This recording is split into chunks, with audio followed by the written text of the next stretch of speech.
comprends. Mais à la base, ce sont les missionnaires, ce sont les colonisateurs. Lorsqu'on arrive en Afrique de l'Ouest pour faire venir des millions d'esclaves vers l'Europe, vers l'Amérique du Sud, on veut aussi imposer notre propre religion. Donc qu'est-ce qu'ils ont fait les colons qui voulaient rendre tous ces Africains catholiques?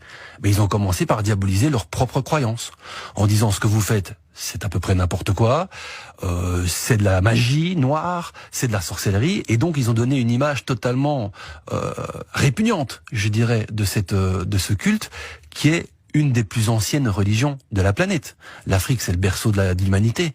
Et donc, c'est ainsi que, dans un premier temps, c'est nous-mêmes, les Européens, qui ont rendu cette religion terrifiante.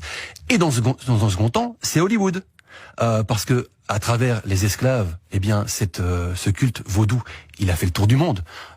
On a parlé d'Haïti, au Brésil, c'est remonté via les Haïtiens jusqu'au Canada, et donc le vaudou est présent dans de nombreux endroits. Il fait peur parce qu'on ne le connaît pas. Effectivement, ça peut faire peur. Moi aussi, je vous avoue que c'est des rituels qui sont un peu extrêmes.